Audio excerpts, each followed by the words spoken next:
देखो सारे टॉपिक क्या हो गया यहाँ पे, revaluation of assets and reassessment of liability. देखो ये जो टॉपिक है ये सारे के लिए, यानी change in PSR, admission, retirement and किसके लिए, डेथ के लिए होने वाली है। यानी सारे चैप्टर की एक ही एडजस्टमेंट है।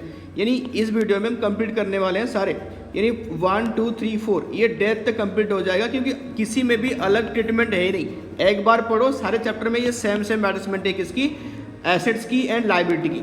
रिवैल्यूएशन ऑफ एसेट्स, रिवैल्यूएशन मतलब चेंज, यानी चेंज की वैल्यू यहाँ पे हम दिखाना पड़ेगा। कैसे कैसे होगा वो आ जाओ देखते हैं इसे। अब आ जाओ सबसे पहले कैश ऑफ ऑल एसेट्स, सारे एसेट्स के हम कैश देखेंगे। सबसे पहले क्या नाम है इसका, इंक्रीज इन एसेट्स। अगर at the time of revaluation, मतलब मैंने बोला सारे को लेके बोल रहा हूँ, देखना अप टू डेट तक। इंक्रीज इन एसेट्स, तो एसेट्स की वैल्यू क्या हो गया, बढ़ गया। तो increase in value of assets तो कौन सी बैलेंस होता है, डेबिट बैलेंस। तो जर्नल एंट्री यहाँ पे यह हो जाएगी assets account debited, assets account debited to हो जाएगी revaluation account, to revaluation account. इसको लिख लेना साथ साथ में कॉपी में। उसके बाद डिक्रीज इन एसेट्स, अगर एसेट्स की वैल्यू कम हो गई तो क्या हो जाएगा तुम्हारा, ये हो जाएगा क्रेडिट बैलेंस हो जाएगी। क्या हो जाएगी, क्रेडिट बैलेंस। तो एंट्री लिख लो इसमें, रिवैल्यूएशन अकाउंट डेबिटेड टू लिखो यहाँ पे एसेट्स अकाउंट।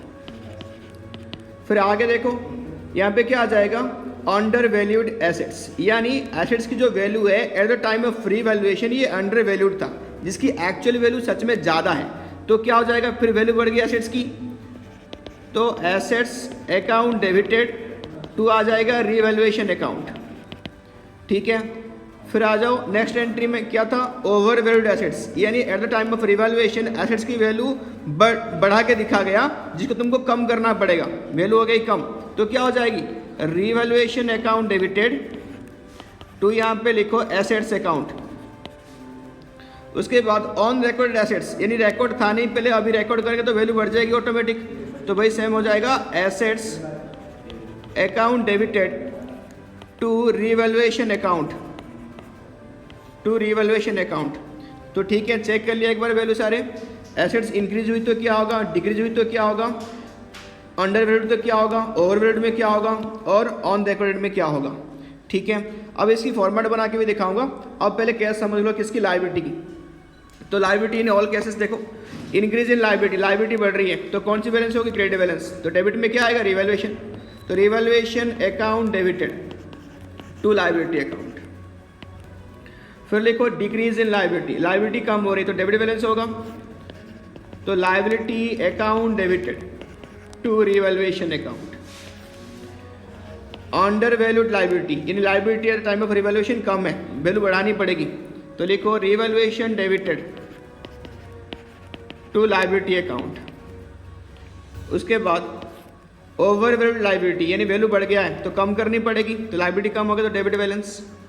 तो लायबिलिटी अकाउंट डेबिटेड टू क्या आ जाएगा, रिवैल्यूएशन अकाउंट। फिर ऑन रिकॉर्डेड लायबिलिटी, रिकॉर्ड नहीं था अभी रिकॉर्ड करेंगे तो वैल्यू बढ़ जाएगी, तो क्या हो जाएगा, revaluation debited to liability account. हो गया, सारे लायबिलिटी की भी सारे केस कर लिया हमने, एसेट्स की भी केस कर लिया। अब आ जाओ देखो, अब आ जाओ फॉर्मेट ऑफ रिवैल्यूएशन। रिवैल्यूएशन की फॉर्मेट मैंने यहाँ पे जगह छोड़ के रखी है इसलिए ताकि मैं खुद बनाऊं और तुमको समझ में भी आए। आगे देखो, जर्नल एंट्री करके भी देखेंगे उसको, ऐसे भी फॉर्मेट बना के देखना। रिवैल्यूएशन अकाउंट, लेफ्ट में डेबिट, राइट क्या हो जाएगा, क्रेडिट। याद रखो ऐसे, कैसे याद रखोगे, यानी क्रेडिट को हम क्या जानते हैं, प्लस के नाम से, डेबिट क्या है तुम्हारा, माइनस। यानी बिजनेस को अगर कोई रिवैल्यूएशन में क्या हो रहा होगा, कोई स्टेटमेंट में बेनिफिट हो रहेगी, प्रॉफिट हो रहेगी, तो कौन साइड में आ जाएगी, क्रेडिट साइड में। जर्नल एंट्री करके भी समझा दूंगा, अब पहले ऐसे ही देख लो। इंक्रीज इन एसेट्स, एसेट्स अगर वैल्यू बढ़ेगी तो इस साइड में आएगा। ठीक है, अब फिर क्या आएगा, डिक्रीज इन लायबिलिटी, लायबिलिटी अगर कम हो गई तो तुमको बेनिफिट हो रहा है तो यहाँ पे आ जाएगी।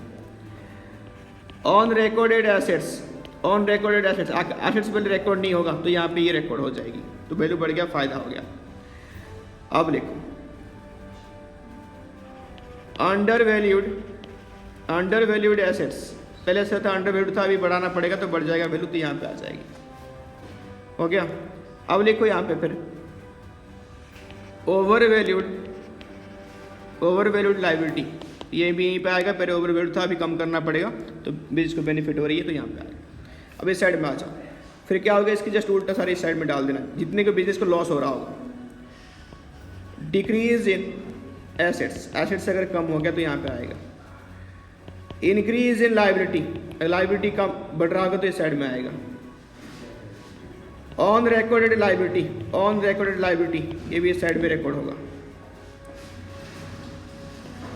Over valued of assets, over valued of assets तो ये भी साइड में रिकॉर्ड होगा। Under valued, under valued liability ये भी इस साइड में रिकॉर्ड होगा। ठीक है, इसके अलावा यहाँ पे और भी बहुत कुछ रिकॉर्ड होता है, वो देख लो यहाँ पे क्या है वो बहुत कुछ। देखो यहाँ पे लिखो टू बैंक,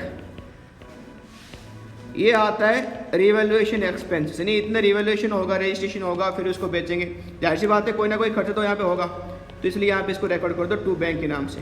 फिर आ जाएगी टू पार्टनर्स कैपिटल, ये किस लिए, ये भी सेम रिवैल्यूएशन एक्सपेंसेस के लिए। अगर मान लो कोई पार्टनर्स पे करा होगा किसके लिए, रिवैल्यूएशन एक्सपेंसेस के लिए, तो उसको फर्म को पे करनी पड़ेगी वापस, तो इसलिए यहाँ पे टू पार्टनर्स कैपिटल के नाम से आ जाएगी।